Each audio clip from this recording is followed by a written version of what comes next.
Bonjour à vous tous, aujourd'hui une nouvelle vidéo concernant ma Mercedes C200 CDI de 2006. Donc voilà, j'ai un souci, donc là j'ai changé mes capteurs, donc tout allait bien, la voiture qui roulait super bien, nickel. Et là elle se remet à consommer d'un seul coup, mais si avec ça, j'ai plus de patates comme avant. Là j'ai fait juste les tests, ça roulait super bien, il y avait une patate d'enfer. Et là depuis 15 heures, cet après-midi, je sais pas ce qu'elle a. Écoutez, vous allez voir, vous allez entendre comme un truc qui patine, je sais pas, bizarre. Quand j'accélère, j'ai l'impression que ça fait comme s'il y avait un truc. Écoutez, vous entendez? Je ne sais pas ce que c'est, mais ça fait comme s'il y avait un bruit d'air ou je sais pas, c'est bizarre. Donc je vais passer la valise déjà pour commencer, je l'ai avec moi. Il n'y a pas de voyant moteur. Le seul truc c'est que c'est mou, ça fait comme si il me manquait du turbo ou je sais pas, il me manque quelque chose. Comme s'il me manquait un peu de patate quoi. Ouais, c'est pas qu'il me manquait un peu, c'est qu'il manque, j'ai plus de patate du tout. Comme si j'avais un diesel atmosphérique, tout simplement. Donc on va aller là-dessus. On va essayer de regarder ce qu'on peut faire. Et j'ai l'impression que c'est même pas mon problème. J'ai l'impression que c'est un problème mécanique et non électrique. On va aller dans Mercedes, voir s'il me trouve quelque chose. Hein, on va bien voir. En tout cas, je vais rentrer doucement. Comme s'il y avait un truc qui patinait, je sais pas, c'est bizarre.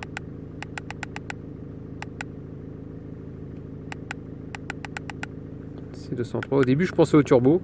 Je me suis dit, comme il est d'origine, il y a peut-être un souci. Et c'est pas un bruit de turbo, là, je sais pas. Donc j'ai appelé Mercedes. Mercedes, ils me disent, ouais, il faut passer la valise, on peut pas savoir comme ça. Nos turbos, ils sont costauds. Et comme je me dis qu'elle a quand même 400 000 bornes, quasiment bientôt 400 000, ça m'inquiète un petit peu, quoi. Donc diesel, ok. C'est assez 200.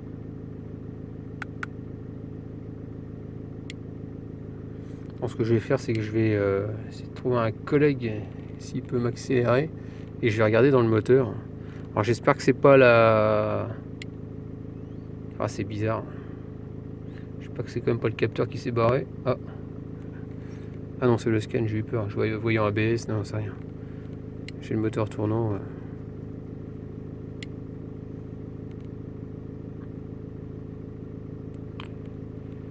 Bizarre, bizarre. Le bruit, il est pas côté turbo, il est côté, je dirais, j'ai l'impression qu'il est au niveau de soit au niveau de la courroie, je sais pas, au niveau de la courroie d'accessoires, juste devant, en face du volant, quoi.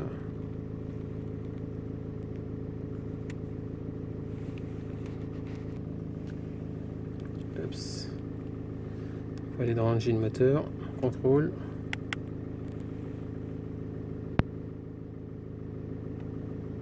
Communication, lire code d'erreur.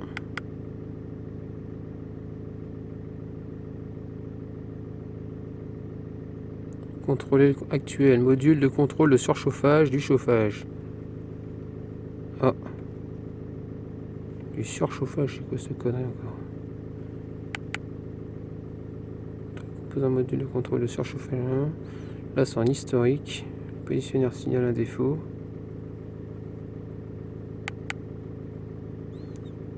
Vérifier le système d'alimentation en air, pression de suralimentation trop basse. Ah, ça par contre, ça m'intéresse. Parce que j'ai l'impression que j'ai pas de patate. C'est vrai que... On va voir le capot, on va aller voir ce que c'est. Alimentation en air. Alors, est-ce que ça vient du papillon? Je ne sais pas. On va regarder ça tout de suite. Ah, c'est bon, j'ai trouvé les amis. Le capteur de Sural qui s'est barré au niveau de la pression. Celui que j'ai changé, il n'a pas tenu. J'ai les serflex qui sont partis. Vous voyez, il y a de l'huile de partout. Donc il va falloir que je recoince. En gros, c'est mon capteur de température de suralimentation qui s'est barré. Et avec la pression, il a dégagé. Et ça fait qu'il y a l'air, les gaz qui s'en vont. C'est pour ça que j'ai plus de patates. Donc là, déjà, ça explique un peu mieux la chose. Donc il n'y a rien de grave. Donc ça me rassure. Il y a juste un peu d'huile, donc j'ai coupé le moteur pour éviter de me prendre les mains dans la courroie tout simplement. On va le refixer. Donc Donc ça y est, je viens de rentrer, je suis super content. Je viens d'arriver à remettre, je sais pas si vous voyez. Attendez, je vais essayer de faire de la place. Hop. Non, bien sûr, on voit rien. Ici en contrebas, j'ai réussi à mettre à passer un Serflex dans un colson derrière la prise. Donc il y a la prise qui est là, tout en bas, et il y a le colson qui le prend par derrière et qui vient me le plaquer. Je l'ai accroché au collier comme vous pouvez voir. Donc là, logiquement, avec la pression, ça ne devrait plus bouger. Donc voilà, plus de peur que de mal, finalement, c'est pas grand chose. Donc si vous entendez un bruit à l'accélération dans votre... vous avez l'impression que c'est comme un bruit de courroie ou et vous avez une perte de puissance, en tout cas, vous vérifiez ça. Il n'y a pas le voyant moteur qui sort pour ça. Donc vous voyez, mais par contre, je l'ai vu à la valise que c'était un problème d'admission au niveau de la surale. Donc ça fait plaisir.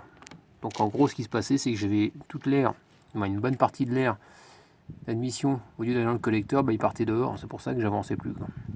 Donc le calculateur, lui, ce qu'il faisait, il m'envoyait plus de carburant, apparemment. Donc je consommais plus et j'avançais moins. Donc voilà, donc là le problème est résolu. Tant mieux d'ailleurs. Donc là ce que je vais faire, c'est que je vais remettre ça. Hop, et la voiture pour reprendre la route dès demain matin. Sans souci. C'est ça qui fait plaisir, c'est que c'est une petite panne. Une panne mais pas chère. Donc ça déjà, ça me va.